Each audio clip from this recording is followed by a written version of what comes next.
Asebhekile kwakunomfundi siyazi ukuthi umfundi namhlanje verse 34 efunda khona kanje enoyi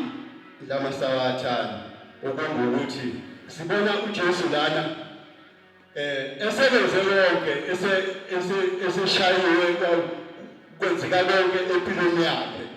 abathi baba ayungishili manje ubone noma ingane besakade bazalwane khuluma nami bazalwane ithi Bible uJesu kwasebenza ezandleni zakho ngiyawubeka umoya wami. Ushayela uthi baba ungenzeki ukungazali